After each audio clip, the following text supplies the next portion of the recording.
ho ho, and welcome to a very special Christmas bonus episode from Unexplained Encounters. I'm Darkness Prevails, and trust me when I say I'm definitely wearing my Santa suit at this very moment.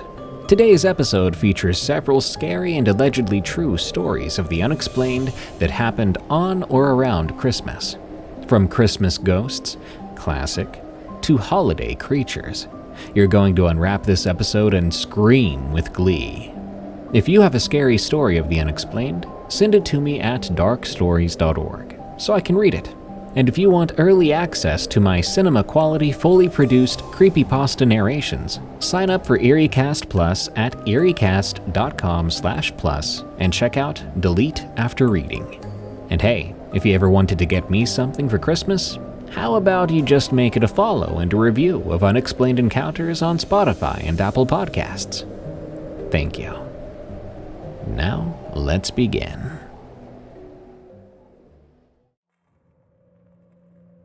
It Fell from the Tree, from Joshua J. I had quite the experience a while back on holiday season.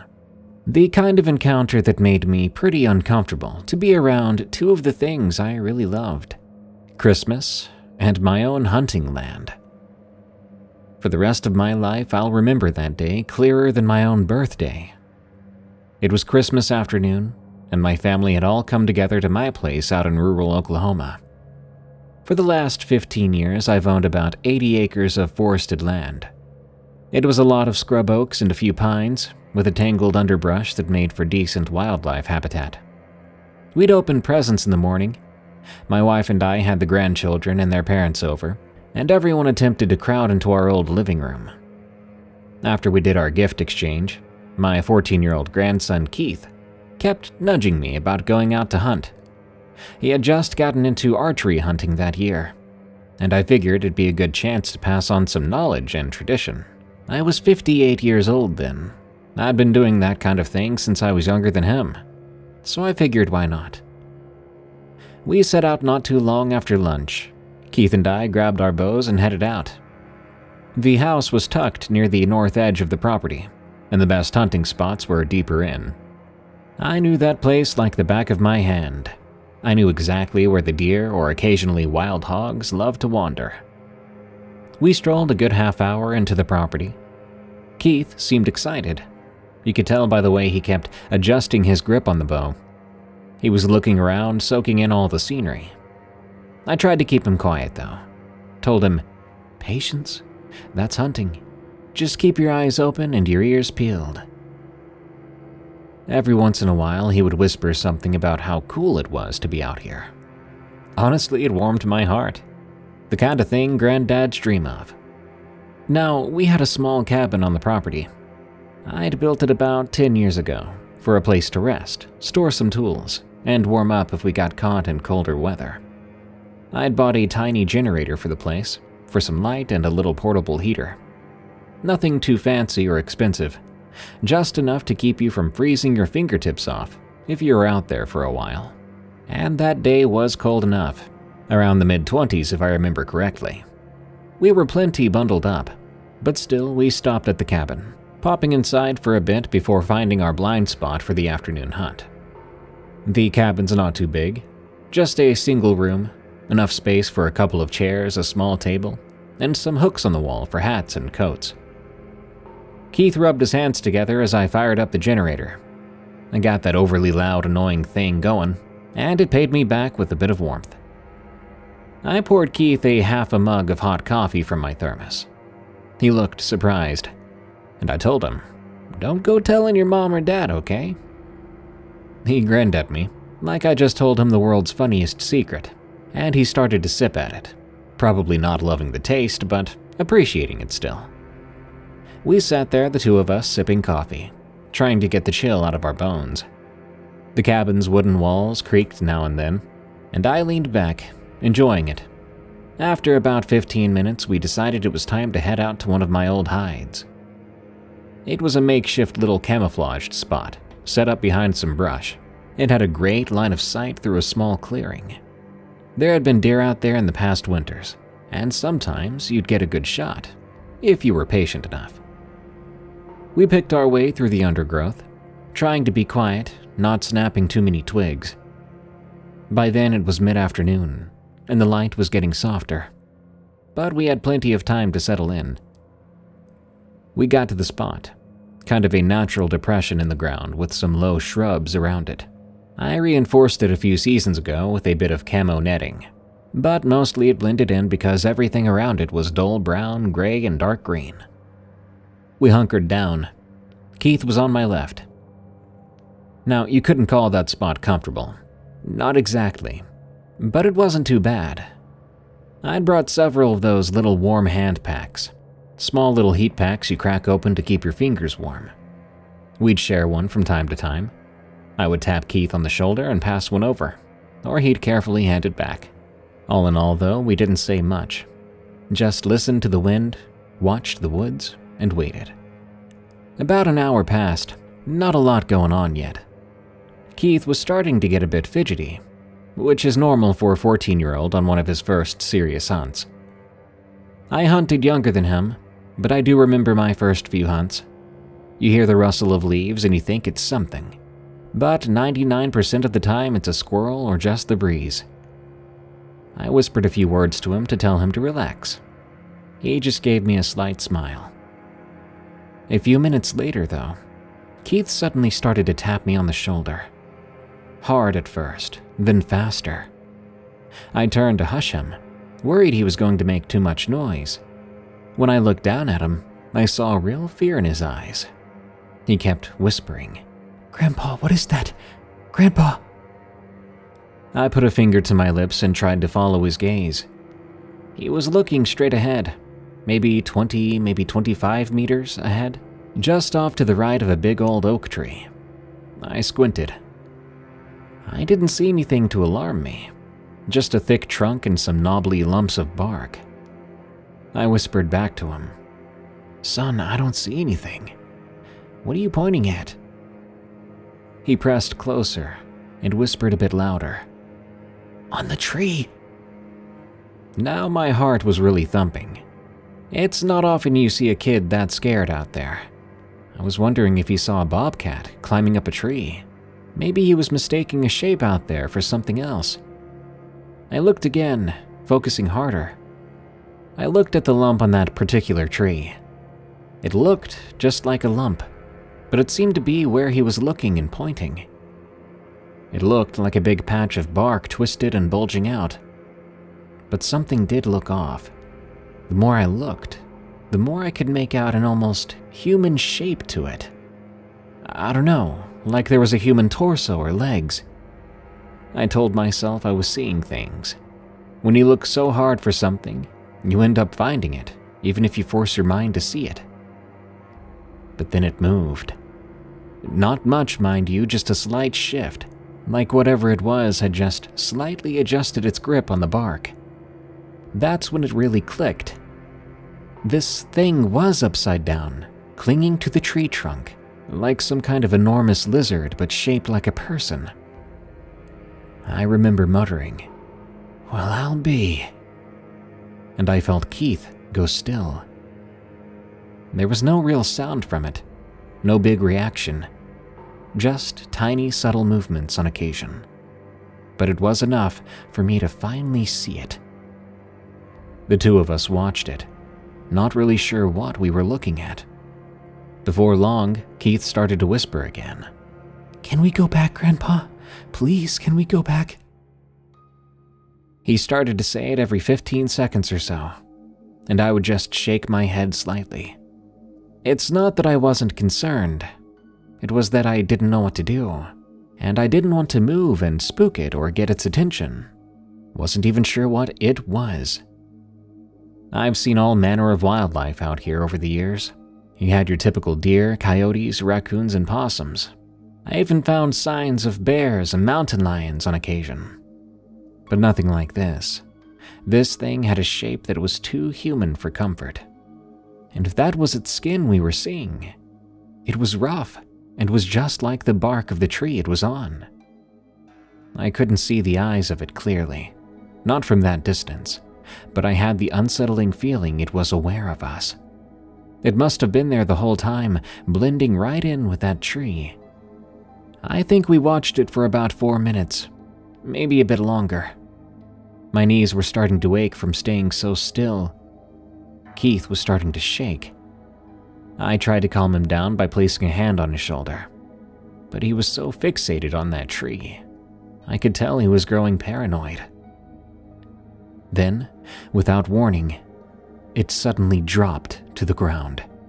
It just let go of the bark, and I heard it hit the ground with a heavy thud. It didn't sound natural for something you'd expect to find up a tree, like a branch falling on the ground.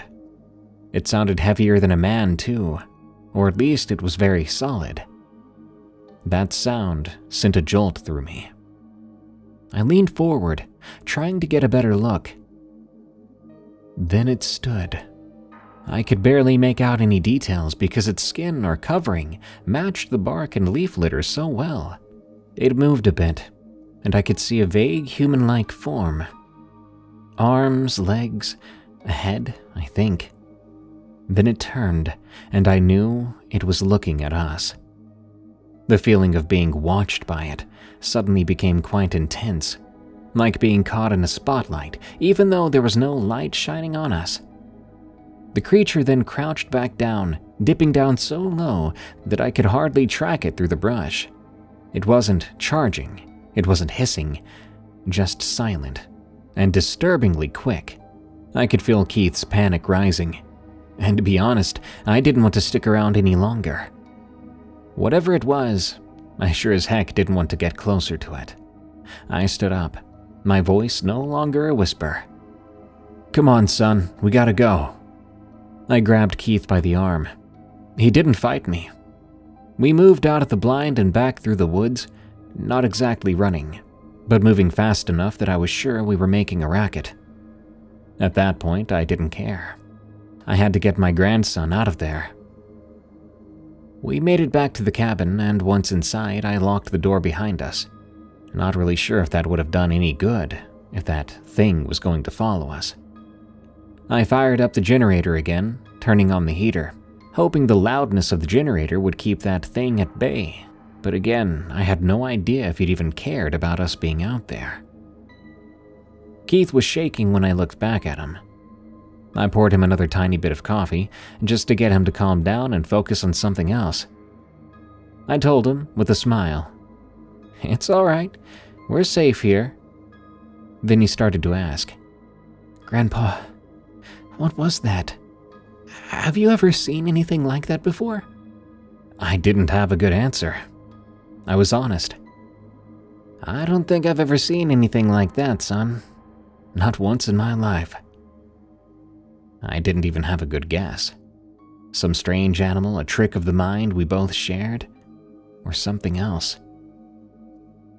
We sat in that cabin for a good while, just warming up and trying to steady our nerves. After a bit, I decided we weren't going to try hunting again that day. We left, carefully going back to the main house. We didn't speak much on the walk, but I did notice that Keith kept looking around, like he'd seen the boogeyman. And as far as I knew, maybe he had. When we got home, the rest of the family was there enjoying the evening, listening to music and nibbling on leftovers. My wife looked at us funny as we came in. She said we both looked sick. I told them about the weird thing we'd seen. Keith backed me up. His demeanor had changed. Back in the comfort of family and home, he was excited to tell the story. The family got quiet, just listening. Then at the end came a barrage of questions. "Are you sure it wasn't just some animal? Did y'all drink too much coffee out there? He's not supposed to have coffee. Did you see tracks?" We tried to answer and explain what we could. I don't think anyone really doubted us, but they didn't know what to make of it either. I think it creeped out my wife, but most of the others seemed just fascinated. We spent the rest of the evening trying to piece it together, but we never did come up with a good explanation. That was the day. I still remember the sound of that thing hitting the ground, and the way it was shaped. I'm glad we called that hunt early. Some things out in those Oklahoma woods aren't what you expect, And sometimes it's just best to head back home.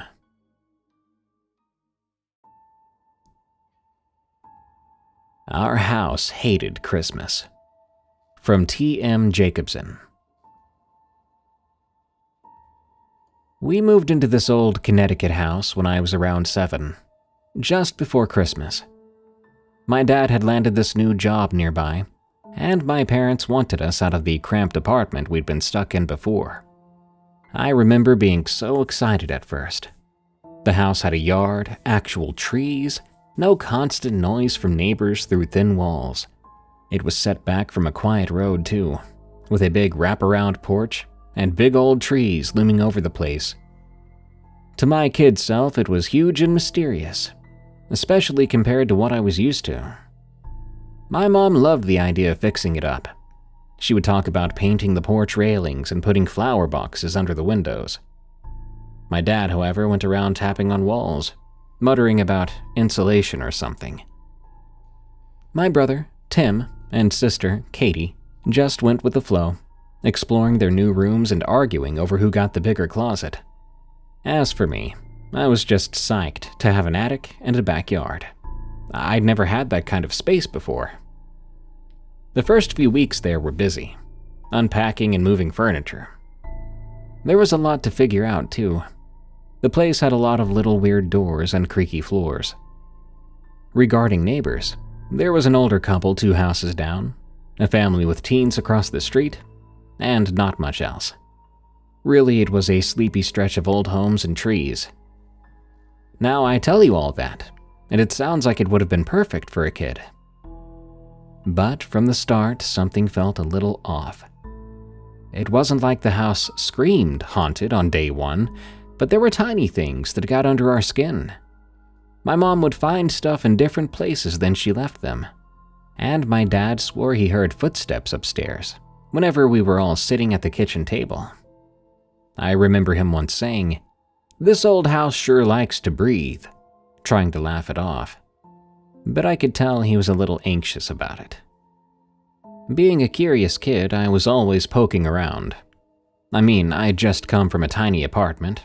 There was nowhere to hide there. But now I'd often go up to the attic to explore, even though it smelled all musty and made me sneeze. I'd rummage through old trunks and crates, pretending I was a treasure hunter. That's when I found my first clue that something seriously weird was going on. In early December, my mom asked me to find a box of Christmas decorations we'd misplaced. She wanted to deck the place out, to make it feel as homely as possible. So I was up in the attic, pushing aside junk and Christmas lights tangled like a giant spider web. And I stumbled upon an old note tucked in with some ornaments. It looked old and kind of yellowed. All it said was, "Don't forget me at Christmas." That's it.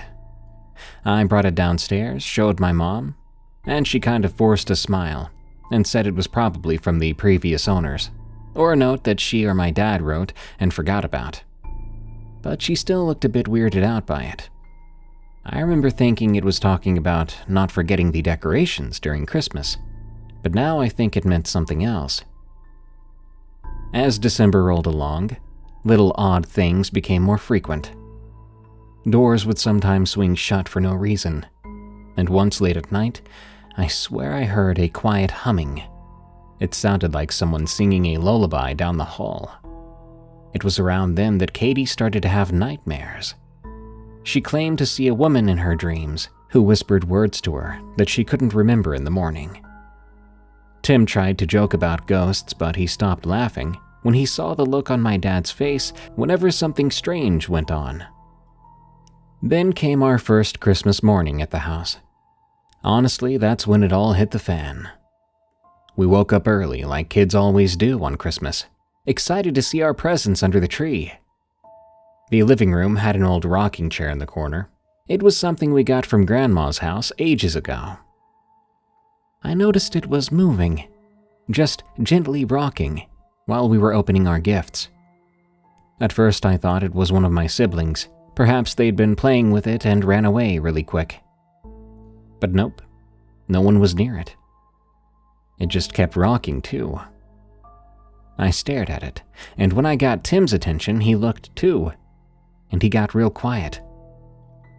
My dad must have saw it, 'cause he walked over and touched it, and as soon as he did, it stopped, and he had barely even poked it, not enough to make it stop. No one said much.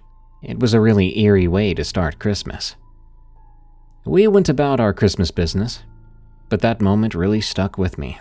Obviously, I'm adding it to the story. The next Christmas was worse. By then we knew something was up with the house, and I would soon start to believe that around the holidays, it got much worse. We'd gotten used to mild weirdness throughout the year, but in December it ramped up big time. On that Christmas morning, after we'd opened up our presents, we found that some old antique ornaments my mom cherished had been taken off the tree, and they were arranged in a circle on the coffee table. And I mean perfectly placed, not broken, just sitting there in a neat ring. And I kid you not, when I saw what was in the middle, I nearly peed myself.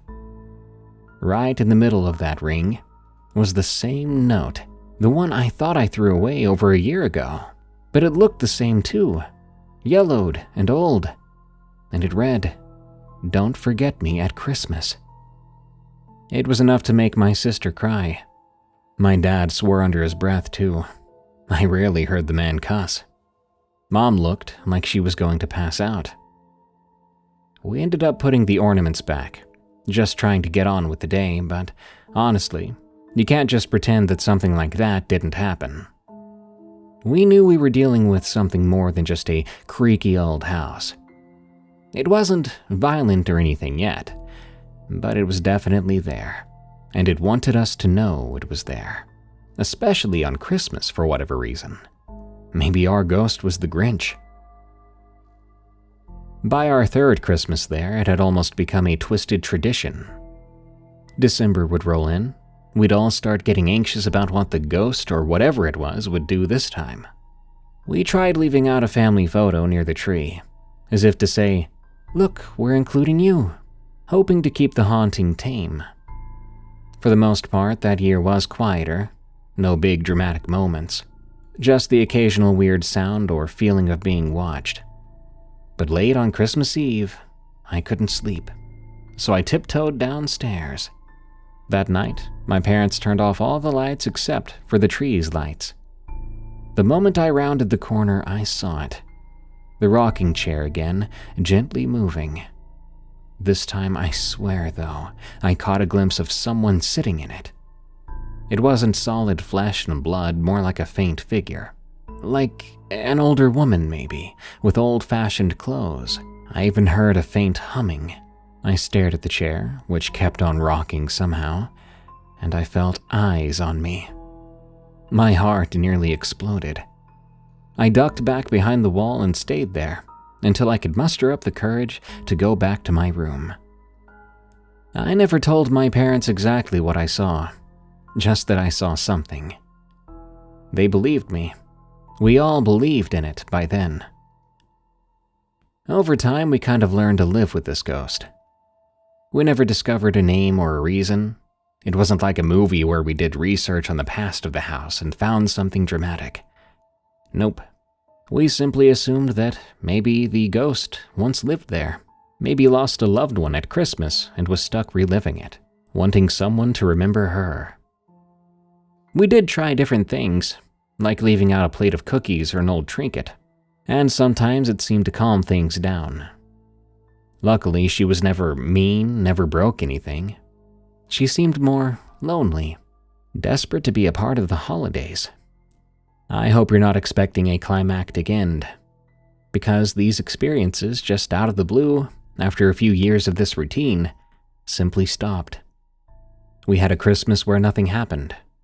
It was quiet and lovely. It was like she finally got what she needed and moved on. Or maybe we stopped being interested and she gave up. We stayed in that house for several more years. When I was older, my parents sold the house, and we all moved on with our lives. But I'll never forget her.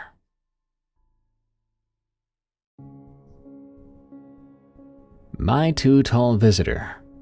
From NathanGATOR. If you don't mind, I'd like to share with you the encounter that scared me the most in my entire life. I was 11 years old. We were living in Minnesota back then, a regular suburban neighborhood, a cul-de-sac with neatly shoveled driveways and all that. That Christmas, there were kids building snow forts in their front yards and Christmas lights on every other house. It was Christmas night, technically the early hours after all the festivities. We'd had a big dinner with family, opened our presents, then stayed up too late watching a movie in the living room.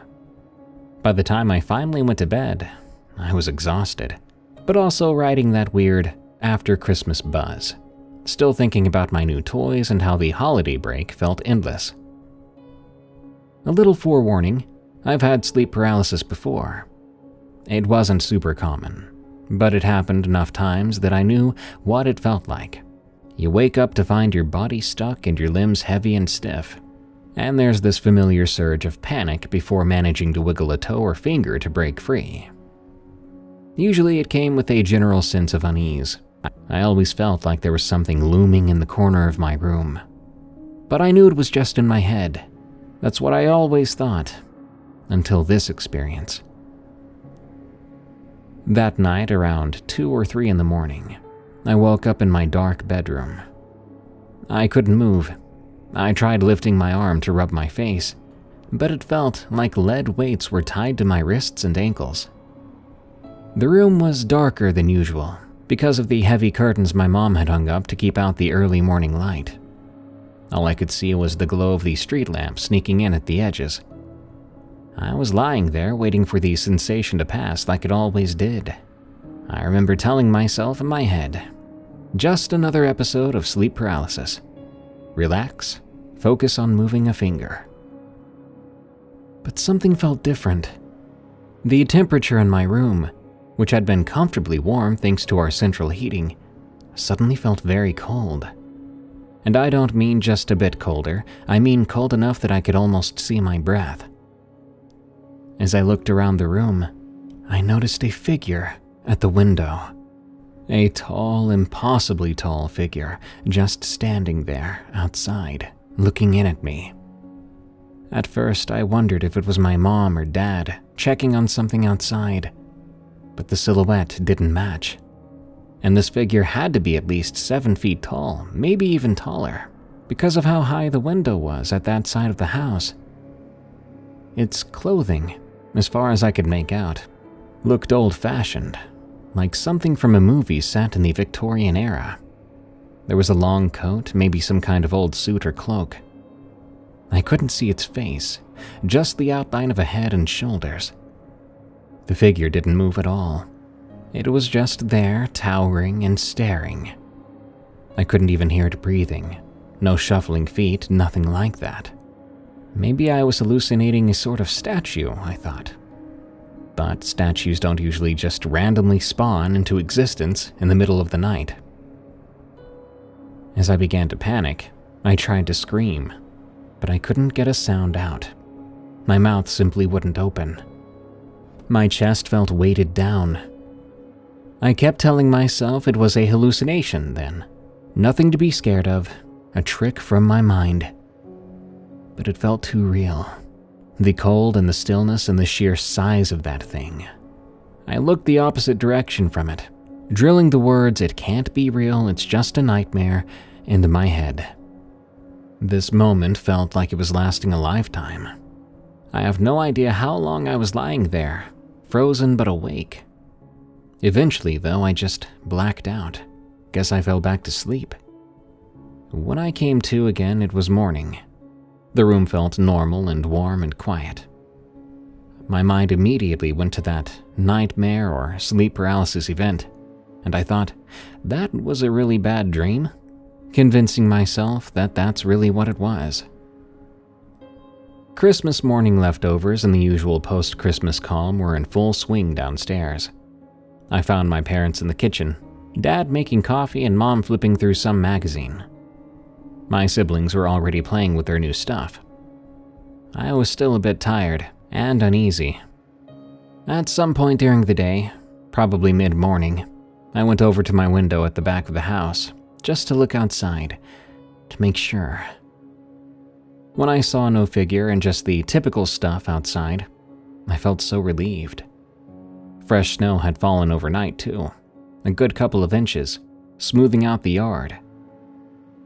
But then I saw something. There were footprints outside, just underneath my window. A single set, huge and spaced apart. They looked like someone in enormous boots had walked straight up to my bedroom window from the back fence line. And this person's steps were so far apart. Whoever it was very clearly quite tall. I remember squinting and trying to measure it against something. They were gigantic. That's all I knew. It couldn't be any of my neighbors, and certainly not my dad. My dad's tall, but no giant. And here's the weirdest part. The tracks led only one way. They came straight toward my window, stopped right beneath it, and then nothing. No return tracks, no side steps. Just a dead end at the wall of our house. There was nowhere to go from there. The snow was pristine beyond that point. My stomach was doing flips, realizing that what I'd seen last night was no dream. I called my parents over, trying not to sound crazy. My dad frowned, pulled on some boots, and went outside to check. He paced around, scratching his head, looking for any clue that someone might have hopped the fence or backtracked perfectly in their own steps. But it was impossible. The prints were deep and pointed only one way. My mom looked worried, and I heard her whisper something like, "Was there someone pranking us?" I didn't think so personally. We didn't know anyone who would do that, or how they would achieve that. My dad called the local police, just in case some tall weirdo had been lurking around. An officer who came by to take a look noted the footprints and shook his head, basically telling us that he didn't know what to tell us. An hour or two after that, the sun was starting to melt the fresh snow. The footprints blurred and eventually just faded away. Any evidence that the man, or whatever it was, had been there was gone, all except for the image in my head. To this day, nobody in my family knows what I saw or who was at my window. It'll always be just a creepy memory.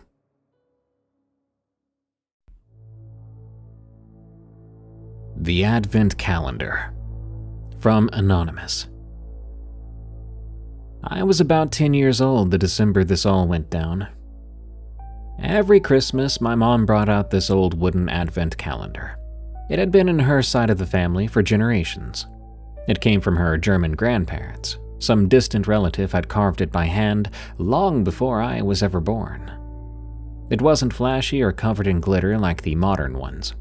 It was dark wood, smooth from years of being handled, with tiny ornate carvings on the sides.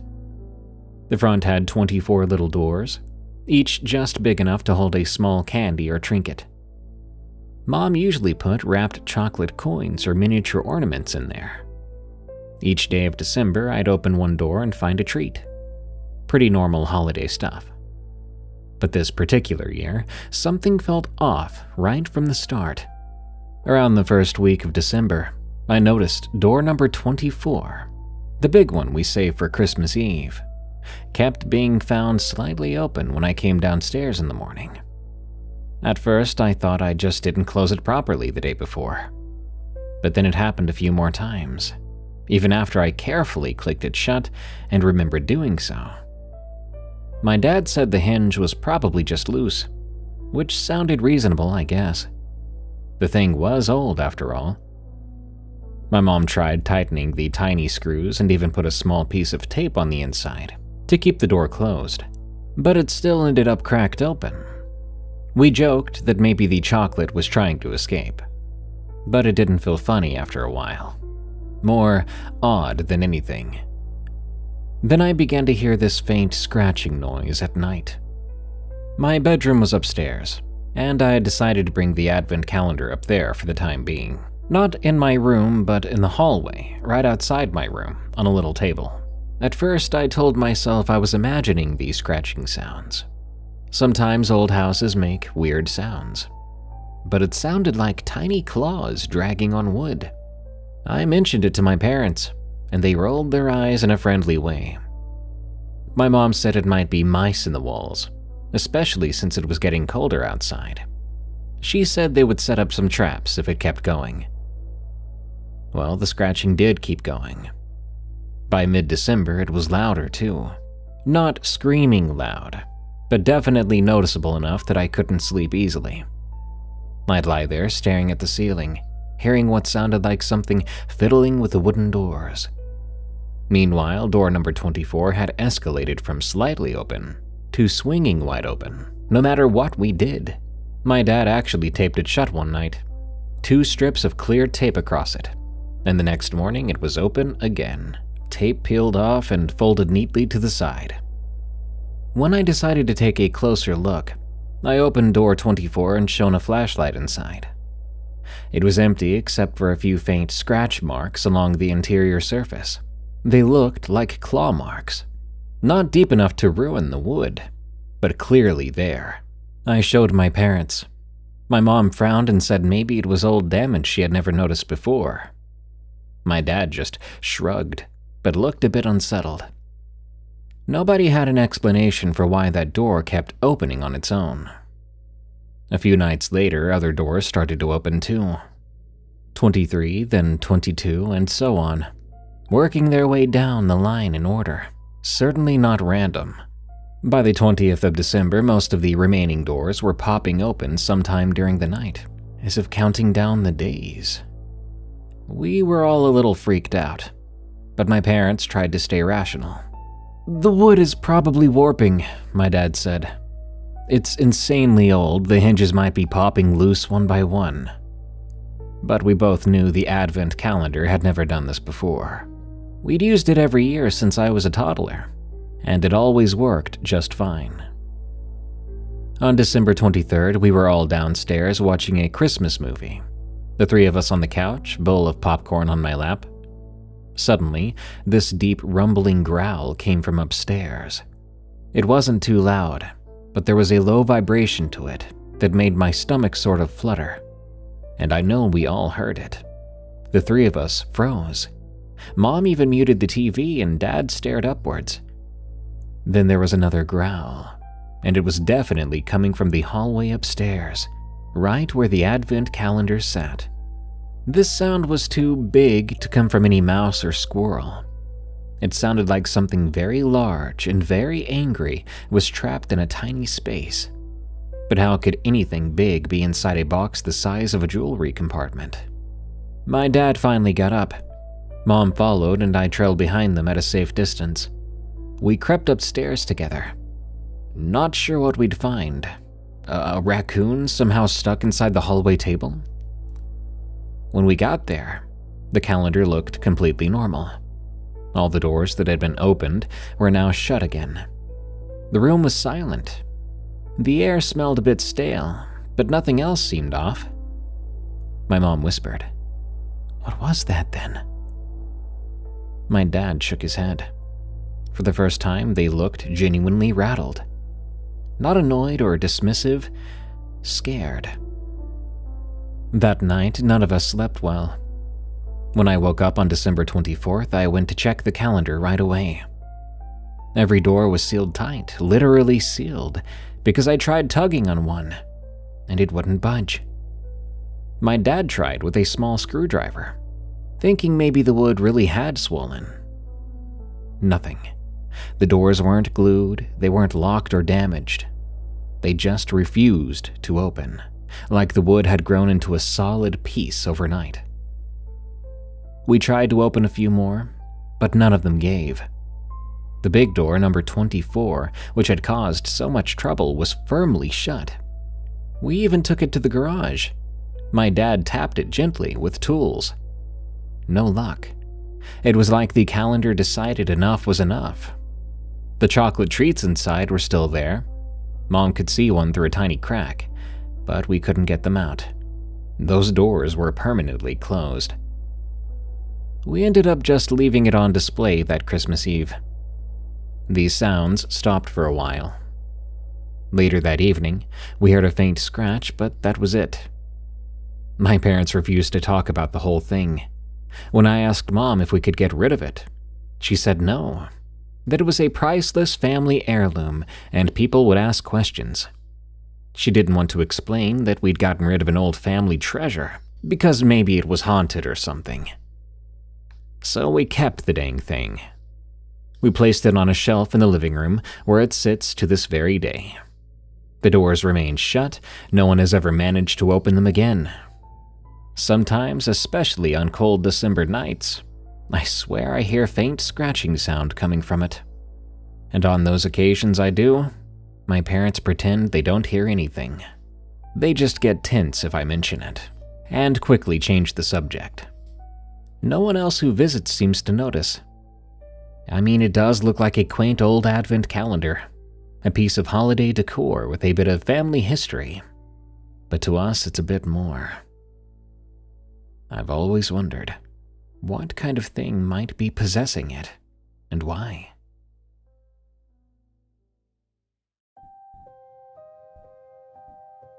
The Christmas Ghost in a Haunted Farmhouse. From When Ghosts Come Out. This story begins with the day we went looking at a new house, because we had to move. We found this old farmhouse that had an abandoned barn next to it. That's right. This is my story of when we moved into a creepy haunted farmhouse that had a small old cemetery just 1 block away. The home was built in the year 1900. It was registered and located in a town called Coral. I've already told a lot of experiences of this home in one of my stories, including some other haunted houses as well. The home had a huge wraparound porch around the entire front half of the house. We had 2 front doors and just 1 back door. After you walked through the 2 front doors, you walked into the dining room and the living room. After that, there's the bathroom right in the corner of the dining room. Also, the stairs were right in front of the bathroom. Outside, there was a long but small barn shed that we kept our farm animals in. Beyond the little barn was a big red abandoned pole barn that was now falling apart. That barn didn't come with the property. It was owned by a farm business called Peterson Farms. The old man that owned it was a big grump. But the creepy thing was that the pole barn was right next to the farmhouse we lived in, and it used to come with the place as well. When we were first moving in, we experienced a few things. After you went upstairs, there was this space. You could either call it a room or a giant hallway, because it only had a tiny window. It was right next to my sister's door. The space didn't even have a door. Both my dad's bedroom and my sister's bedroom were on each side of that hallway room space. My dad's room was on one end of the hallway room space and my sister's on the other. In my dad's room, there was another room which was a yellowish color, the same color that the living room was. The entire interior of the home was kind of cold. The walls throughout the entire house were old paneling, and the living room didn't even have a ceiling. The living room paneling was painted, but the kitchen and the dining room weren't. Those 2 rooms were the same old brown color they were 50 years back. The ceiling through the rest of the house was stained with yellow mildew, and the walls had holes and stains all around the inside of the place. So this place wasn't the best home, but hey, you've got to make the best of it, right? Now, a mile away from this home was a very little and spooky cemetery. It's all the way in the back of the woods located on Cannonsville Road, which is connected to the road we lived on. There were only a few headstones there, not very many people were buried there. One gravestone read Elizabeth. That's about all I remember at this time. The first thing I remember happening there was when we were working at the house one day. We were able to go inside for the first time. We checked out the whole place, upstairs and downstairs, and we took photos through the entire house. Later that evening, we got back to our previous place, which we were still living in at that point, when we noticed in one of the photos, in the master bedroom upstairs, there were orbs, a bunch of floating balls of light, and we couldn't explain it. On another occasion, my sister, my dad, and I were working and installing flooring upstairs, when suddenly we began to hear footsteps walking through our front door and into the house, just stopping at the stairs. We thought maybe it was our landlord coming back. But when we looked downstairs, curiously, no one came up. There was no one there, no sign of anyone. On another occasion, my landlord, my father, and I were in the basement. It was just rock wall and concrete floor down there, basically a bunker. You needed to go outside to get into the basement of the house. My sister was sleeping upstairs, when suddenly we all heard 3 knocks coming from the floor above us. The landlord even knocked back. He's not even a believer in ghosts, and suddenly, whatever it was, knocked in reply. We quickly went upstairs to see who it was, but there was no one there, and my sister was still sleeping. My landlord assumed it was my sister pretending to sleep, but we all know that wasn't the case. One time when my dad was outside one night, suddenly he heard this creepy noise coming from the big pole barn. He didn't know what it was, and he couldn't really tell me what it was either. He looked to see if it was my sister, but it wasn't. He went and looked outside, but nothing was out there. After a minute, we forgot about it, but a short while later that night, the door in the mudroom just slammed shut by itself. After that, we burned some sage in the house, called it a night, and went to bed. Another time, my dad and my stepmom were outside on their porch. They were walking inside when suddenly they saw a face in the window of the old abandoned pole barn. They both looked at each other and asked each other if they'd seen that. A very creepy experience. One night, my dad was outside in the backyard, and he suddenly saw a black shadowy mass in the shape of a person. He said he yelled at it, but it just loomed off and disappeared. One day, my stepmom, my dad, and I were all sitting in the living room, watching TV, when suddenly the dog we had started to bark at nothing. For a while, we ignored it, until there came this crashing noise coming from upstairs. We practically ran upstairs. What we found was my Xbox. It looked like it had been pulled off the shelf. My glass globe was pulled off and broken too, and my books were pulled off from their shelves as well. We had to clean the whole mess up, but we never did find any explanation for what may have caused this. A year or two after living here and after experiencing some of these phenomena, we came across the little old cemetery that I mentioned before. I do recall the gravestones reading that they dated back to the 1800s. Again, it was very small, with only a few gravestones there, and as I said before, one was named Elizabeth. The cemetery was all the way in the back of a plot of woods. The first visit to the graveyard was just my dad and my stepmom. They went back there and took some photos. After they did, they began to hear tree knocking coming from the woods. They weren't sure what was causing it, and they didn't see anyone else out there. Eventually, after looking at one of the photos, they saw a white glowing figure of a person by the headstone, the one that said, Elizabeth. Later on, they went back there one day. It was yet again my stepmom and my dad. This time it was after dark. They got out of the truck and listened to see if anything would happen, but it was silent. They got back into the truck, and for some reason they couldn't get their headlights to turn on. They were trying for a minute when suddenly they turned on again, but at the same time, just for a second, they both said they saw a woman standing in front of them outside of the truck, in the middle of the headlights in the cemetery. They both got out to see who it was, but they couldn't find her. In the distance behind the graveyard, they could hear a woman's voice calling them, saying something like, "Come here." It was very faint, and it was coming from downwind. My stepmom was getting scared, and though my dad was curious, he got back in the truck for her sake, and they drove away. Now comes the experience when my sister and I went to visit the place. We had been riding our bikes up there. I remember my sister saying, "Get on your bike, we're gonna go see Elizabeth." We got there before long, and we started to hear the tree knocking too. We were both surprised and went right home.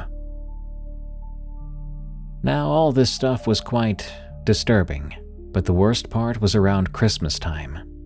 It seemed to get more active. We started to see the poltergeist or whatever it was more often. This one event was probably the worst that happened there. It was one night on Christmas Eve. The year was 2017, the year we moved into the place. It had just gotten done snowing that day. There was a fresh cover of snow all over the ground. The whole yard and the road were carpeted with just white. On the porch, the snow had blown in that night, giving it a good thin white layer of snow, reflecting off the mercury light. It was 9 p.m., so it was dark out. My sister and I were in the living room and Dad was in his room. That's when we all started to hear these loud stomping sounds outside on our big wraparound porch. There were only 4 big stomps, but they covered the entire porch. It shook the entire house, and all the dogs were barking. We were all terrified, because whatever it was sounded insanely big. Thing is, it takes my dad about 15 steps to cover that entire porch, and whatever it was out there could cover it in only a few steps. We all went outside with flashlights to see what it was, and we were only more frightened to find nothing. No tracks or marks in the fresh snow. Nothing. When my sister and I were upstairs in my room one day, my dad was at the store. My stepmom wasn't there at the time either. We began to hear knocking coming from downstairs, and we assumed it was my dad coming back. When we went down, we didn't find a soul, but we did hear the knocking again, coming from the kitchen this time. I remember the look on my sister's face. We were both creeped out. When Dad got back, we rushed and told him. One night, my dad got up to use the restroom in the middle of the night. He says he recalls hearing footsteps going up the stairs. He heard someone walking up the stairs and he called and asked who it was, but no one responded. When he went to look for himself, he found no one. But then, after a minute later, he said that he saw a tall black shadow pass our tall mercury light in the front yard. Again, no one was out there when he looked. He went back to bed shortly after. There was a time when my stepmom had seen a black mass too, passing by one of the living room windows while she was watching TV. She went to check it out, not finding anyone. She tried not to think too much of it, but during Christmas they would often see a black shadow person pass the window that was in the mudroom. That window faced directly into the living room. Both my dad and my stepmom would see it pass back and forth in that window from the corner of their eyes. When they looked directly at it, nothing would be there. This would happen all day, every day.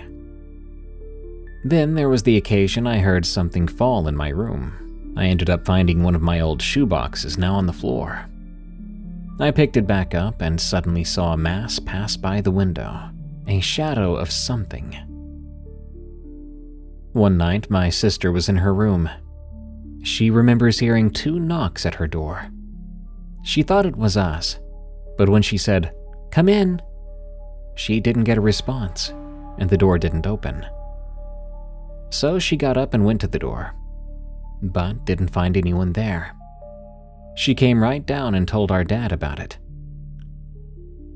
One day, my dad was talking to one of his friends, and he saw a giant pair of legs pass the front door through the little window. Yeah, it sounds bizarre, but that's what he said. He went to look, but nothing was out there. I believe him, because during Christmas time, I on occasion saw those giant legs pass the little door window in the corner of my eyes. They would be these giant pairs of legs passing back and forth in front of the front door window, and when I looked, they wouldn't be there anymore. One time I was in my room. Suddenly, one of my Christmas trays flipped over off my table, spilling everything out of it. I had to pick everything back up that morning. My dad said he often felt watched in the garage. Says he heard 3 knocks one day coming from the ceiling in the garage, and of course that was around Christmas. He would even see someone or something standing behind him out of the corner of his eye or in a reflection, but when he looked, no one would be there. A lot has happened there, and whatever is happening, whatever it is causing it, it seems to like, or maybe hate, Christmas the most, as that's when we see it and hear it the most. As I'm writing this, it's soon to be Christmas, so I thought it would be a good idea to share these experiences. We still live here in the old farmhouse, and we still do experience strange things here and there. It sometimes does seem to go away for a minute, but then it comes back. I don't know what's inside this home with us. It makes me question what else is out there. No matter what we really believe, there are things in the world we simply can't explain. Already, so many people report phenomena like this. And to think, most people don't even talk about it. But I hope you enjoyed our experiences with the Christmas ghost. Almost died hard at a Christmas party.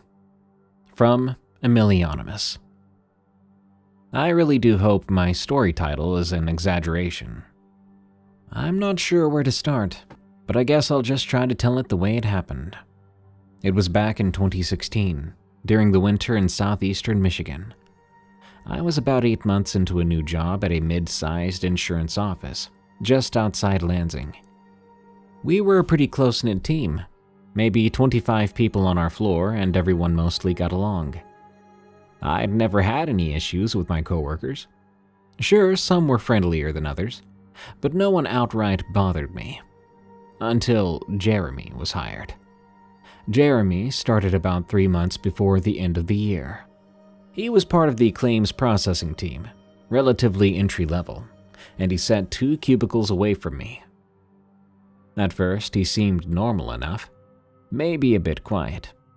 He was this tall, lanky guy, brown hair that looked perpetually greasy, and he always wore these dark green sweaters, even when it wasn't cold. I remember thinking he was a bit odd, but the thought stopped right there. After all, people have their quirks, right?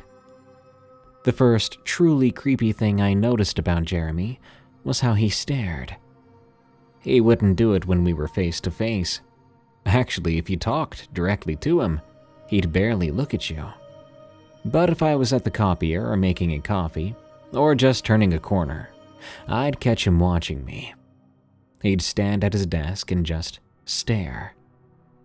At first, I thought maybe I had something on my shirt or in my hair.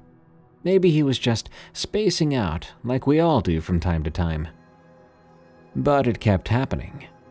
Every time I looked up from my screen, I'd find him glancing over, eyes a shade too wide, and lingering a little too long. I mentioned it once jokingly to my friend Carla, who worked in underwriting. I said something like, "That new guy Jeremy's a bit strange, huh?" She shrugged and said he was probably just shy, telling me I was overthinking it. So I tried to forget about it and leave the guy alone. A week later, Jeremy started making small comments under his breath whenever I'd walk by his desk. I couldn't always make out what he was saying. It'd be something very soft, practically a whisper, but I did manage to catch some of it. Stuff like, "Yeah, there you go," or, "Uh-huh, that's right." It didn't seem to make sense to me. I'd glance over and he'd be busy typing or flipping through a file, like he hadn't uttered a word. It was uncomfortable, but I wasn't sure I'd go to HR just yet. Can't just tell them, "Hey, this guy is whispering weird stuff when I pass his desk." That would sound stupid. The situation escalated in early December. We'd had our first real snowfall, and I remember feeling kind of excited because the office was cozy and everyone was looking forward to the holiday break. That morning, I found a note under my keyboard. It read, I like the way you move." The handwriting was small and spidery. I had no idea who wrote it. I mean, I had my suspicions. It sure as heck wasn't from my usual crew. But no solid proof. I did show it to Carla, and she gave me a concerned look and said I should tell someone. I thought about it, but I guess I wanted to believe it was a one-time creepy prank, maybe by someone from another department. So I didn't make a stink about it. But then the notes kept coming. Every couple of days I'd get another one. They seemed to always be placed in spots only I would find them, tucked inside the folder for a claim I was reviewing, or slipped behind my computer monitor. Messages like, "I can smell your shampoo," or "That blouse looks nice on you." It was enough to get me to change the shampoo I used, and I even stopped wearing that particular blouse. I know it sounds dumb. I just felt like I had to respond in some way. I was starting to get paranoid too. My eyes would dart around the room at times, trying to figure out who could be watching me so closely like that. Most of my coworkers were friendly and normal people. Guys and gals I could joke with, have lunch with. But Jeremy was the only one who gave me that unsettling feeling. But without proof, again, what could I do? The Friday before our office Christmas party, I stayed late to finish up some end-of-year reports. Most people had left by 6 p.m., and by 6:30, I was practically alone. I got up to use the bathroom, and as I passed the kitchenette, I noticed Jeremy sitting there at a small table by himself in the dark. No lights on, just the glow of the soda machine nearby. He didn't say anything. He just sat and watched me walk by. I forced a polite smile, but inside I was freaking out. Why was he still here? He had no reason to be staying so late, and why was he sitting in the dark like that? When I got back to my desk, I packed up my stuff immediately and left. I didn't run into him on the way out, but my neck did that prickling thing again because I felt like I was being watched. I literally half-jogged to my car through the snowy parking lot. The next Monday was the day of the Christmas party. Our office always held it in the building's large conference room, with a potluck lunch, some cheap wine, and a white elephant gift exchange. People would trickle in and out all afternoon, chatting, wearing ugly sweaters, that sort of thing. I tried to stay surrounded by people I trusted. Carla stuck with me, and I tried to enjoy myself. I was partly hoping Jeremy wouldn't even show up. But of course, he did. He wore that same dark green sweater and stood off to the side, sipping from a plastic cup, watching me. Our eyes met once, and he gave me this awkward half-smile. I looked away fast. After a few hours, people started to move around, going back to their desks or heading down the hall to refill drinks. The conference room was part of a suite of rooms. There was a smaller meeting room next door where people sometimes stashed extra chairs or decorations. I stepped out to get some water. On my way back, Jeremy seemed to materialize out of nowhere right behind me. He said something like, "I have something to show you," and I felt a surge of panic. I told him I was busy, but he insisted, "It's just in here," and he nodded toward that smaller meeting room. I tried to politely decline, but he stepped closer. He was taller than I realized, looming over me. I could smell stale coffee on his breath. I could see sweat forming at his hairline, too. He reached out and touched my elbow lightly, but firmly guiding me toward that door. My heart was pounding so loud, I swear I could hear it in my ears. I yelled out, "Carla!" But the hallway was suddenly empty. Everyone was inside, celebrating. The noise from the conference room was muffled by thick glass doors. I managed to pull away for a second and tried to step back, but he grabbed my wrist, hard, and I mean harder than anyone had ever grabbed me before. He opened the door with his other hand, forcing me inside that dark, empty room. I remember the smell of old cardboard boxes and dust. "Stop it, Jeremy," I said, my voice shaky. He didn't respond, just kept moving forward, pushing me deeper into the shadows away from the door. I fought him. I kicked his shin and he let out this strange, almost animalistic grunt. He tried to cover my mouth, but I bit his fingers and he yelped, jerking back. For a split second, I saw fear in his eyes, like he hadn't considered that I would fight back. That gave me the opening I needed. I lunged to the side, slipped around him, and raced for the door. He grabbed up my coat, but I tore free and I flung the door open, sprinting into the hallway. I practically crashed into Carla and our manager, Rob. They'd come looking for me. They saw me in a panic and Jeremy right behind, trying to appear casual but failing miserably. Carla was yelling, "The heck is going on?" And Rob stepped forward, blocking Jeremy from following me. Long story short, I ended up in HR within an hour. I told them everything. The notes, the weird stares, the late night lurking, and now this attack. The police were called, but when they arrived, Jeremy had already been escorted from the building. HR said he was fired on the spot. He didn't even try to deny anything, just stood there glaring at me as security pulled him out. The police asked if I wanted to press charges. Of course I did. I mean, the guy tried to force me into a room and, well, I don't know what he was planning to do. But then the next few weeks were a blur of paperwork. There was no security camera in that small meeting room, and all we had was my testimony versus his word. The notes had no direct proof of who wrote them. Most of my coworkers had never actually witnessed him bothering me directly, just caught glimpses of tension. The HR department was relieved to have him gone, but they wanted to keep things quiet. The police said I could attempt to press charges, but it probably wouldn't stick without more evidence. In the end, the company didn't push for it either. He disappeared. I never saw him again, not at work or around town. Maybe he moved. Maybe he just went underground. I still get anxious when I think about it.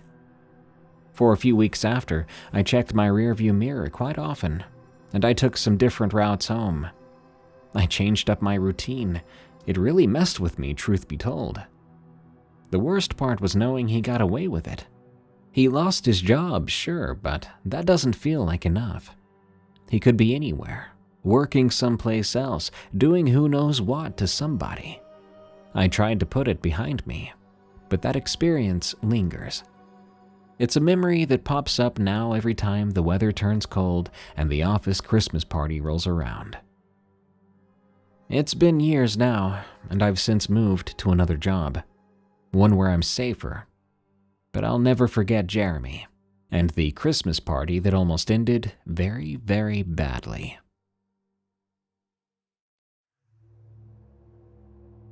Two delivery stories from Vault 4. Impossible apartment. I remember that Christmas Eve in startling clarity. It was late, well past 10, and my dispatcher told me I had one last delivery to complete. The package was a small, neatly wrapped box with a big red bow and a label addressed to a new luxury high-rise downtown. As a seasonal delivery driver for a regional courier service, I had grown used to these odd late-night requests during the holidays. People scramble at the last minute, but I'd never been to this particular building before. According to the address, it had only recently opened a few floors to residents, with the rest still under construction. The streets were mostly deserted. I had to be wary of black ice, but I found the building pretty easily. It was sleek, glass, steel, and a polished lobby visible through floor-to-ceiling windows. Despite how luxurious it was, oddly, there was no doorman at the front desk. Just a small note taped to the glass door. It said, "Elevator out of service. Use stairs." I let myself in, looking around for any security guards or anyone else in the lobby. But it was empty. I considered leaving the package downstairs, but the recipient's instructions were quite clear: deliver to Unit 501 in person. So I climbed the stairs. Instrumental Christmas music drifted through the building, though I never spotted any speakers. Then again, I wasn't really looking. The stairwell was brightly lit and smelled faintly of fresh paint. At the second-floor landing, I noticed something strange: a line of Christmas wreaths hung from the hallway doors. This wouldn't be odd, except they all looked identical. Green wreaths with a red bow, each slightly dusty, as if they'd been stored for years. I continued up. On the third floor, more wreaths and a faint scent of gingerbread. The music seemed to grow louder too.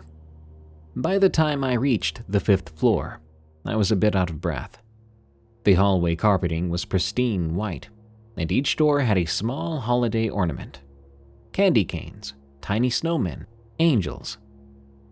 Finally, at door 501, at the end of the corridor, I noticed the door was slightly ajar, just a crack, enough for the warm light inside to seep out.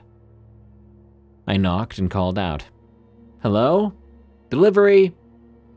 No response. But soon I noticed there was a soft humming coming from inside. A gentle, wordless tune sounded like Silent Night. I approached carefully. Now, I'm not supposed to enter anyone's home, so I set the package just inside the door on a small credenza. "Hello?" I called again. The humming suddenly stopped. For some reason, that gave me a chill. I listened and stood still for a moment. Nothing. I backed away, not wanting to overstep. Maybe the customer had fallen asleep. Maybe they were shy. So I left the package right there and went. As I stepped into the hallway, the door swung softly shut behind me. Had they been that close the entire time to just reach out and shut the door as soon as I walked away? I hurried back to the stairwell. Only then did I realize I must have made a wrong turn somehow, because I couldn't find the door to the stairs I had just used. Instead, I found another identical hallway of apartments. In fact, each door was decorated with the same ornaments. I blinked. I wondered if I had just gone in a circle. I tried a different direction, passing the same patterned rug and the same old-fashioned wreath on a door labeled 504. But I could have sworn that door was 503 a moment ago. It was late, I was tired, maybe I was confused. I turned around and walked back toward where I thought the stairwell would be. No stairwell. Another hallway. Identical doors, identical music. "Hello? Can anyone help me?" I called out. The building felt so empty, yet I couldn't shake the feeling that I wasn't alone. Worse yet, the longer I walked trying to find my way out, the more the decorations around me seemed aged. They seemed to get older and older the longer I walked. Even the wallpaper seemed to fade in color. I closed my eyes, took a deep breath, and told myself I was overreacting. I turned a corner, and I nearly stumbled over something in the floor. A small gift tag with my company's logo on it. It looked like the one I'd affixed to that package earlier. It read in delicate handwriting, "Delayed." How did this get out here? Who wrote that? Wasn't me. And I haven't seen a single soul in this building. And then I heard it. There was no mistaking it. Someone at the opposite end of the hallway called my name. When I turned around, I had goosebumps on my arms, and I didn't see anyone. Just an empty hallway. This was insane. I was running then. Before long, I was really starting to panic, and I even began to try doorknobs every single one I came across, but they were locked, and no one seemed to care to come out to the hallway to investigate why some stranger was jiggling their doorknob. I swear the Christmas music was getting louder too.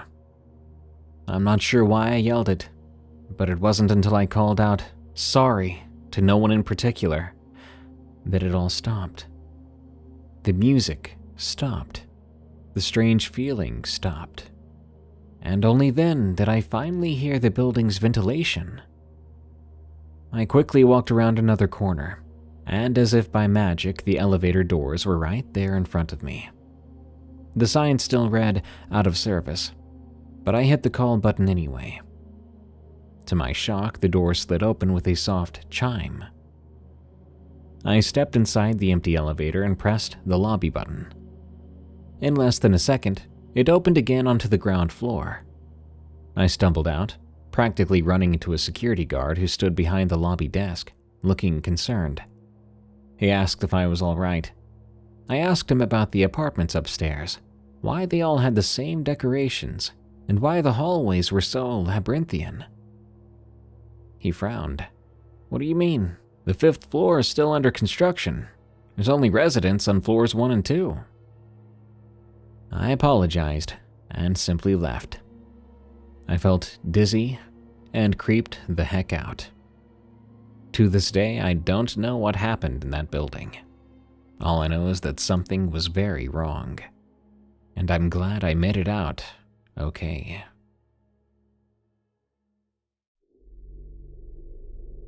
Something was stirring. The night before Christmas, I found myself behind the wheel of my delivery van, driving through a suburban neighborhood just outside the city limits. It wouldn't be my last stop that night. Not by a long shot. The Christmas that year was much, much busier, and that's really saying something. I still had a handful of packages rattling in the back, but the snow had started to fall heavily, and I knew I needed to wrap things up soon. The neighborhood was one of those older suburbs built in the mid-20th century, with split-level homes, big yards, and wide streets. By now, most residents were tucked inside cozily, warm under their glowing Christmas tree lights. But not this particular address I had to deliver to. It was somewhere near the end of a street that dead-ended near a small patch of woods. The directions were fussy, and my GPS at the time had been acting strange ever since I entered the subdivision. The bright holiday lights gave the snow a bluish hue, and I kept seeing the tree branches above me bending under the weight of ice, freaking me out whenever I'd hear a snap or a muffled crack. I hadn't found it yet, but the house, according to the minimal notes I had, was a ranch house with a red front door. This was meant to be a simple delivery. Some kind of last-minute gift, maybe a toy for a kid who had been forgotten in the holiday shuffle. But as I slowly drove down the lane, squinting at house numbers, searching for 622, I saw 618, 620, but then it jumped to 624. I must have missed it, I thought. I rolled my eyes and reversed. As I turned around, there, I saw it, a narrow driveway I almost overlooked. It was half buried under drifted snow. At its end was a small home with no visible numbers, but it had a red door and was positioned right where 622 should have been. I pulled in slowly. This house didn't have the cheerful glow its neighbors had. I didn't even see a single twinkle. Just a red door that looked freshly painted, and a porch covered in a thin layer of snow, untouched by any footprints. The mailbox was tilting slightly and had no number. Again, I checked the shipping label. Delivered to Red Door at 622. This had to be it. As I approached, the wind picked up. I knocked, package in hand. No answer. Another knock. Still nothing. It was cold and dark, and I wanted to go home. I was thinking about leaving the package on the porch, but then I began to hear footsteps inside, light and quick footsteps like a little kid. I leaned closer to the door. "Hello?" And I knocked again.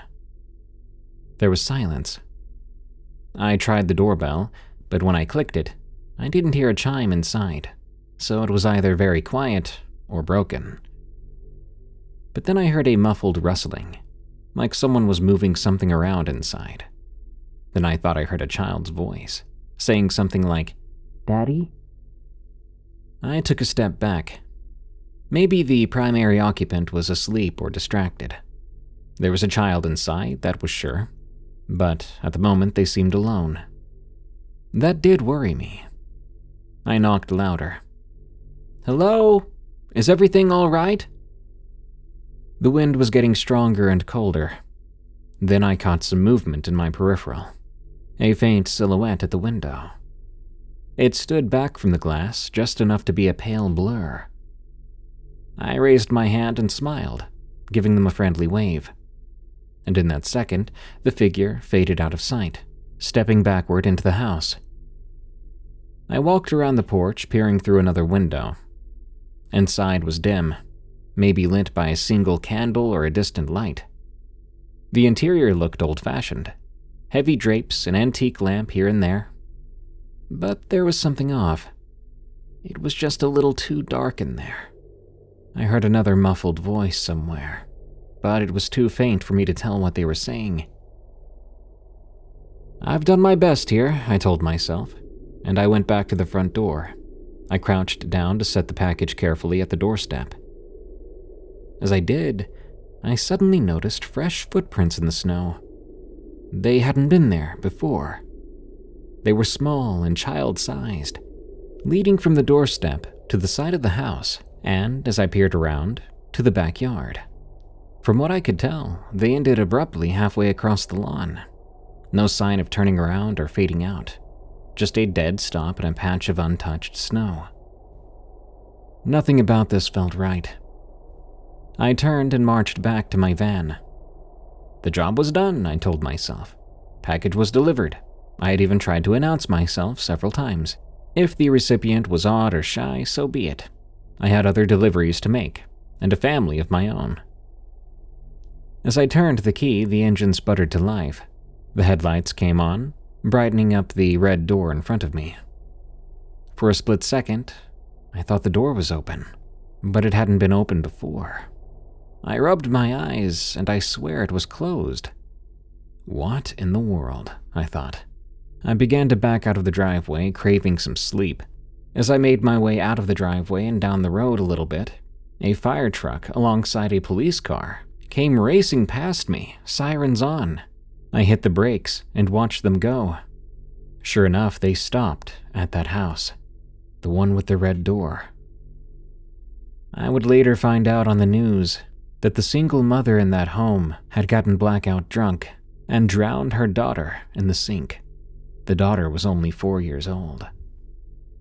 Everything I witnessed that night now gives me chills when I think about it. Why were there signs of a child when I never physically saw them? Where had the footsteps and voices come from? Was she already dead when I got there? I hope it isn't rude to say, but sometimes I wonder if she was, and what I experienced at that house was just echoes of the little girl's soul leaving. I don't know. It was one of the creepiest, and now one of the saddest experiences I've ever had.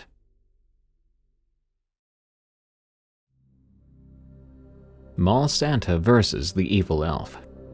From Frankish. I've done a lot of odd jobs ever since leaving the Marine Corps, but working as a mall Santa was never on my bucket list. I ended up taking the job one December, as the pay would be good and it fit around my other part-time work at a shipping warehouse. This particular mall, I'll keep it unnamed just in case, wasn't exactly high-end, but it got steady foot traffic, and the not-so-trusting management needed someone reliable for the holiday run. They knew from my application that I was a former Marine medic, so I guess they thought I could handle difficult kids better than some retiree with no patience. Usually, the toughest part of the job was dealing with crying toddlers or changing out of that hot suit every couple of hours. I never expected anything truly dangerous, let alone creepy, to happen. That Christmas season, something did happen. It happened on December 23rd, right before closing. Normally, my shift ended around 8 p.m., along with most everyone else's. But that night I ended up staying until nearly 10, if not a bit later. The reason for the late night shift was some poor woman who had collapsed near the food court not long after I clocked out of my Santa duties. I was heading to the back to return my costume, a strict requirement the mall had, that all Santa suits be locked up in a supervisor's locker to prevent theft or tampering. That's when I heard a scream. I rushed out and saw a woman in her 40s convulsing on the floor. Instinct took over. I stabilized her, made sure no one tried to force something into her mouth, and I did my best to keep the crowd calm. By the time the paramedics showed up, she was breathing normally again, dazed and shaken but stable. It cost me nearly an hour, and by then the mall was basically empty, except for a couple of security guards making their rounds and a few managers doing end-of-day tallies. Now here's where I should rewind a bit to earlier in the day, because that's when I first saw the kid. Usually for Santa visits, there's a line of parents and children waiting to get a photo or a quick chat with Santa. The elf working with me that day, a young woman, was pretty good at managing the queue. We usually didn't have kids come up alone. They often had a parent hovering nearby, or a different relative. They might be close or further away, just pretending not to watch, you know. This particular boy appeared near the end of my midday shift. He was maybe 8 or 9, wearing a faded jacket and jeans. I saw him slip onto the velvet carpet area in front of my chair, without an elf escort. My elf and I both looked around, a bit confused. I asked, "Hey, buddy, where's your mom or dad?" He didn't answer at first. He stared at me with very dark eyes, almost expressionless. After a moment, he stepped closer. I assumed his parents were just off to the side. Again, lots of parents or folks are nearby, just hiding, maybe behind a column or browsing their phones, wanting their kid to have a natural interaction. So I patted my knee and said, "Ho ho ho, come on up, kiddo. What's your name?" He climbed onto my lap slowly, never blinking, never smiling. That was already weird. 90% of kids either grin ear to ear or cry their eyes out. This kid was just blank. Eventually, he started to whisper something I couldn't quite make out. I leaned in and asked, "Can you say that again, buddy?" He looked me dead in the eyes and said softly, "Santa, do you know what it's like to get hurt?" I froze, not sure if I'd heard that right. My elf must have heard something off because she glanced at me. I stayed in character. "Well, we all get hurt sometimes. So what do you want for Christmas?" The kid leaned forward, and I kid you not, whispered this, "I want Santa to die tonight." That was enough to knock the wind out of me. I pulled back and just looked at him. His expression had changed. He was now wearing a thin, eerie smile, just a twitch at the corner of his lips. I said, out of character, "You know what, pal, that's not funny. Get lost." Maybe I shouldn't have said it so bluntly, but I was kind of rattled and ticked off. The kid slipped off my lap and disappeared into the crowd. I stood up and tried to spot the parents, but no one claimed him. My elf lady told me not to worry about it, probably just some punk messing around. So I tried not to worry about it and went back to work. By the time lunch rolled around, I'd mostly forgotten about it. After all, kids say weird stuff sometimes, though that was next level disturbing. Now jump forward to that late evening. I was tired and my back was aching. After helping that woman with the seizure, I'd stayed to give a short statement to mall security and the paramedics. Everyone thanked me and I finally headed toward the employee corridors to return my Santa suit. The mall had strict rules. You don't leave the building wearing the suit. Ever. They were big on the magic staying inside, And I had the faint suspicion that our Santa suits were custom made. They put a lot of quality into them for some reason. If that rule was broken, you would be fired on the spot. So I trudged down a series of hallways that led to a small locker room where seasonal employees store their uniforms and costumes. The mall was quiet. Most lights were dimmed and the only sounds were distant footsteps, probably the security guards patrolling. There was also the faint hum of the heating system. I slipped into the locker room, which had about 24 metal lockers, a bench, and some shelves with cleaning supplies. Mine was near the back, a standard-issue metal locker with a combination lock. It was actually the supervisor's, but I was told to use it. I opened it, carefully took my Santa coat, boots, and hat, folding them neatly. I put my own jacket on the bench while I changed out of the red trousers. I was down to my undershirt and boxers when I swore I heard laughter. And not just any laughter, but a child's laugh, echoing faintly in the corridor outside. I paused, one boot still in my hand. That didn't make sense. It was after closing, the mall doors were locked, and security had swept the place. No way a kid would still be here. But the sound came again, faint but distinct. I pulled on my jeans quickly and slipped on my sneakers, then walked out into the corridor. "Anybody there?" My voice echoed back. No answer. I took a few steps toward the main corridor and heard the laughter again, this time from behind me. Confused, I turned back and ended up going in a small circle, following the sound. It was like it moved every time I tried to pinpoint it. The place was practically empty. I wondered if one of the security guys was messing with me. Eventually, I found myself back at the locker room entrance. That's when I noticed something that made my stomach tighten. My locker, which I was sure I had shut and locked, was now open. The door was ajar and the lock dangled loosely. I stepped closer and looked inside. The Santa suit had been rearranged, like someone had just been rifling through it.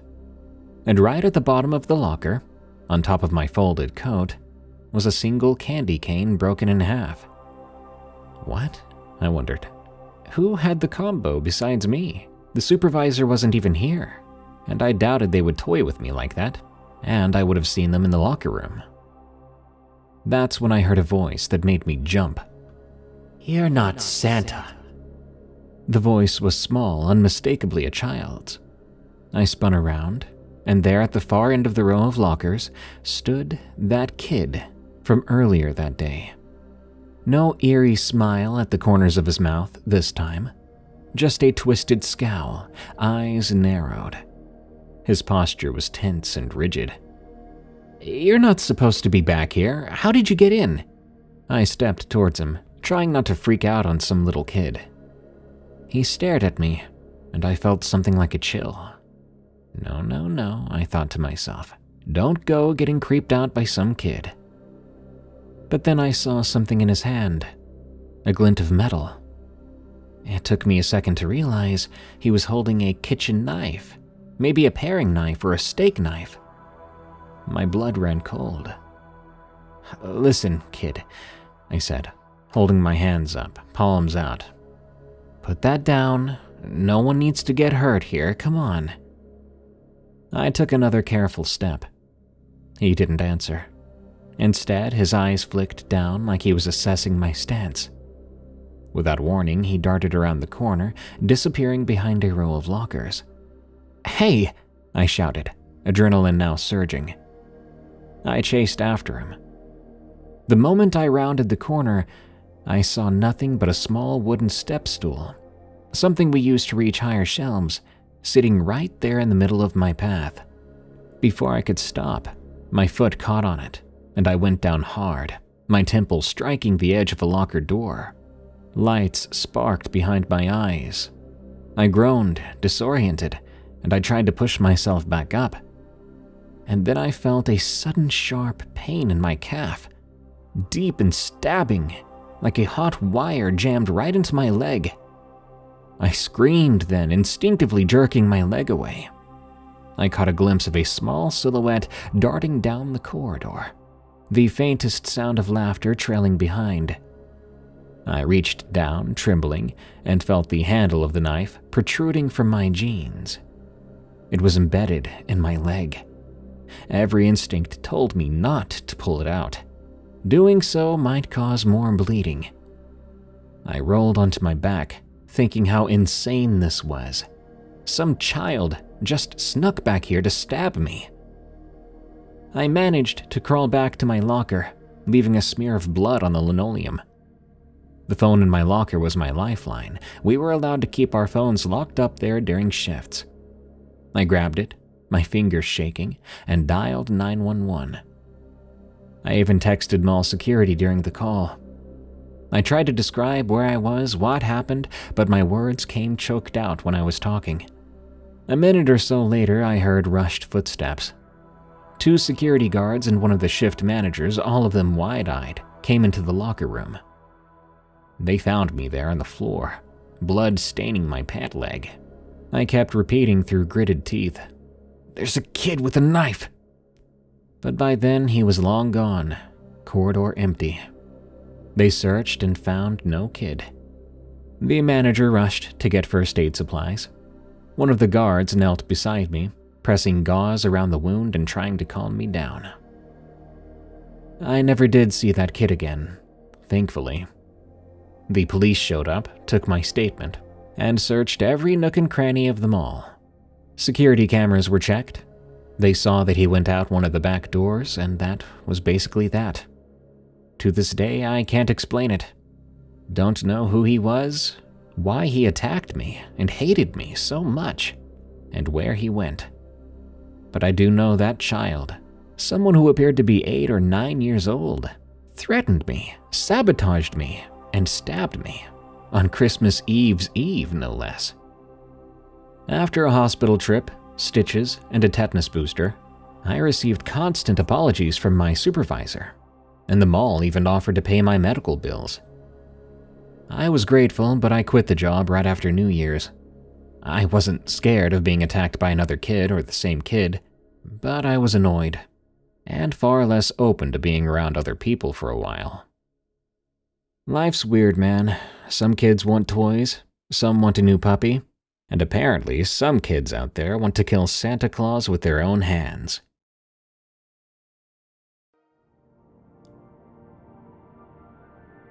And now a crossover story from Unexplained Encounters, a different show I host about eyewitness accounts of the unexplained and terrifying.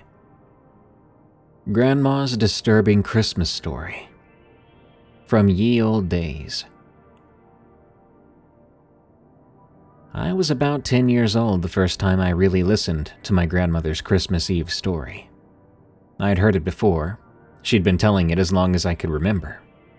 But as a little kid, you don't pay as much attention. You're thinking about cookies and presents, maybe even sneaking a sip of that sweet mulled wine the adults say is only for them. But by the time I was 10, I knew the story. I knew the rhythm of her voice when she told it. I knew the parts where she grew quiet, where she seemed to pause a bit. Looking back, I can see the unease on my parents' faces, the way they'd glance at each other when she got to the darker parts. But at the time, I just thought it was a spooky old tale. One of those things grandmas do to keep kids from doing stupid stuff, like wandering off into the forest at night. We lived in a small village tucked into the Austrian Alps. Or at least, that's where my family was from. By my time, roads were better. We had television and the old traditions felt more like folklore. Back when my grandmother was a girl, though, things were different. It was the 1940s. There was war on one side of the mountains, scarcity on the other, and everyone counted themselves lucky if they had a warm stove and a loaf of bread. Winters were harsh, and there was no bright, modern lights to chase away the darkness. When night fell, it fell completely. And in that deep darkness, people back then believed in things. Old, strange things that most of us would laugh at today. Grandma told us that in her village, It wasn't enough to just be good for Santa, because it wasn't only Santa who came around Christmas. There was also Krampus. Nowadays, Krampus is something you see in holiday parades. College kids dressing up in goat-horned masks and running about. More silly than scary. But when my grandmother was young, people spoke of Krampus quietly. He was never seen openly, never named aloud, except when scolding a naughty child. "You'd better behave or Krampus will get you." Not many claimed to have seen him. It was more like everyone just felt his presence in those silent nights. Something out there in the cold, waiting. At the very least, it was metaphorical, that the woods were dangerous and you best behave. She always started the story the same way. "I was about 9 years old, and I had this little puppy." She'd smile by then, both nostalgic and trying to get our guards down. This pup, she said, was a scruffy brown mutt that followed her everywhere. The dog's name seemed to change depending on the year she told the story. I swear sometimes it was Liesel and sometimes Brochen. I think she was never sure we were paying full attention. But I do remember her describing the way it would chase her as she carried firewood, or curl up on her lap during the cold evenings. One particular December evening, just before Christmas, she stayed out later than she was supposed to. Her family had repeatedly warned her, don't linger after dusk. But she was a stubborn girl, and she wanted to walk with her playful puppy just one more time before going to bed. She stepped out into a night lit only by a thin silver moon. The snow was fresh, crunching softly beneath her boots. There were no streetlights, just the faint glow of windows from the handful of cottages in the valley. Her parents trusted her to stay close, but that night, she wandered a bit too far, all the way to the edge of the woods. Now here was a moment when my grandmother's voice would lower. She'd tell us how the world seemed to hold its breath. No wind rustling the trees, no distant cowbells, no laughter from neighbors, just stillness. The puppy, always so eager, suddenly tucked its tail and whined. Grandma said she noticed strange tracks in the snow, long dragging marks, not like the hoofprints of a deer or the footprints of a person, but something else. She peered at the tree line, trying to make sense of it. That's when she saw the silhouette, a shape between the pines. Tall, broad, and hunched, as if it had to stoop under the branches. She said it had horns, or at least something twisted rising from its head, and a suggestion of fur or a cloak that draped awkwardly over its form. She never claimed to see a face. It was too dark, and she was too far away. But she knew somehow that it wasn't an animal. It wasn't a person either. At least, not any ordinary villager. And the silence around it felt charged, like static before lightning strikes. She told us about the sound, faint and distant, a subtle jangle like chains or bells muffled under fur. She couldn't tell if it was coming from the creature or somewhere behind it. Her heart pounded and she tried to rationalize it. Maybe a neighbor's goat had wandered off. Maybe a cowbell caught in a low branch. But deep down, she felt something ancient staring back at her. The puppy let out a low growl. That's all it took. She turned and ran, the dog at her heels, the snow spraying behind them. She didn't scream, didn't call out. She just ran, terrified. When she reached the cottage door, she looked back once, expecting to see nothing. But for a split second, she swore the silhouette was still there, watching from the tree's edge. Just standing, maybe crouching, as if deciding whether to follow. At this point, Grandma would usually draw a deep breath and say something like, "I learned my lesson that night. I wasn't harmed, and neither was anyone else in my family.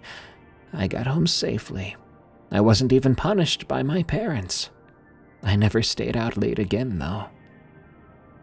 She'd pause then, giving us grandchildren a meaningful look, then tell us to remember that it's not worth testing old stories.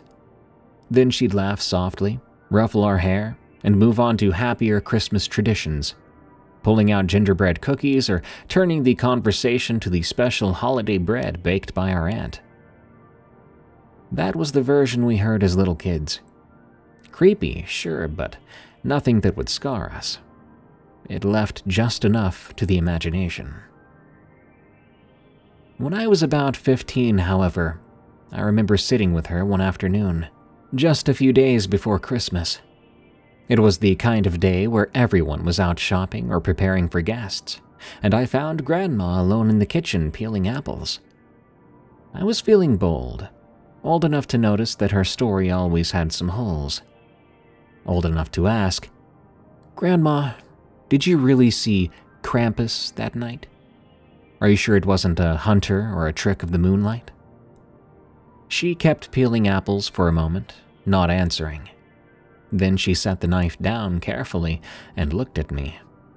Her eyes were distant, like she was seeing that snowy field again. "You're older now," she said. "Old enough to know that what I told you kids wasn't entirely the truth." My interest was piqued. I did and didn't like the sound of that at the same time. The truth about what? What hadn't she told us? She explained that she hadn't wanted to frighten us younger ones. She wanted to protect us from the more disturbing details. "I told you that no one got hurt," she said. "That's not entirely true." I remember the way she hesitated, biting her lip as if even decades later, it still hurt to say out loud. That night, after she had run home and her parents had put her to bed, the family had bolted the doors and tried to dismiss her story as childhood imagination. The next morning was Christmas Eve. Her father stepped outside early to fetch wood. A moment later, she heard him shout. Everyone rushed to the doorway and found him standing there, staring up at the beam above the threshold. The puppy, her beloved scrappy little companion, had been hung from the wooden beam, strangled with a thin rope. Its body swayed gently in the cold morning air. They didn't find any footprints in the snow, none that made sense anyway. The snow around the house was undisturbed except for long, odd scrapes leading away toward the forest. No human tracks, nothing to suggest a prank by a neighbor or a cruel traveler passing through. The family was horrified. Her parents warned her never to speak of it, never to suggest that something unnatural had occurred here. They took the puppy down and quietly buried it. They said prayers and hung protective charms around the house that evening. They didn't say Krampus's name, but she knew what they were thinking. That thing she'd seen, whatever it truly was, had shown its displeasure.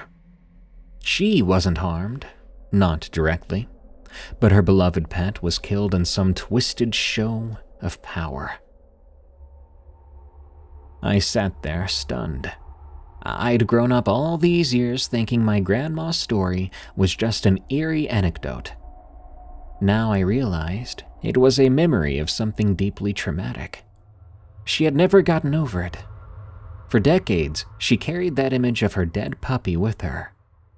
It explained why she always paused at certain moments in the story, why my parents would look so uneasy. They knew the truth about it, or at least suspected it. I asked her why she never told us the full truth before, but I already could tell. She said that little kids have enough nightmares without hearing about small animals being tortured. She wanted us to learn caution from her story, not terror. As an adult now, I understand even more. In those days, my grandmother's world was smaller and darker. Myths and superstitions weren't entertainment. They were warnings passed down from generation to generation. Krampus wasn't just some fun holiday character. He represented something old and hungry lurking at the edges of civilization. Maybe it was a twisted person who did it. Maybe a sick individual with a goat skin and horns trying to keep the legend alive. Or maybe something else. Something beyond our tidy explanations. My grandmother personally always believed that what she saw that night was the real deal. A creature, a demon, testing her, watching her, and punishing her in a cruel, indirect way. Grandma passed away years ago, taking her memories with her. But every time December comes around and the night grows long and quiet, I'll think back to that story about a young girl in a snowy Austrian village, a shape in the forest, and the terrible thing that followed. It still gives me chills. And I guess that's what she wanted all along, right? For us to never forget that sometimes legends have teeth, and that one bad decision, like staying out too late, might draw something dark and hungry a step closer than you ever wanted it to be. Merry Christmas, everyone! Thanks for tuning in to the Unexplained Encounters Christmas bonus episode. I wish you and your family a very explainable Christmas this year. Sure, the paranormal and unknown is fun to listen to, but I sure do hope that we all can have a normal holiday this year. Those ghosts and goblins can wait for a day or two, right? I'll see you all again real soon. Stay safe out there and stay creepy, because this world is a strange one.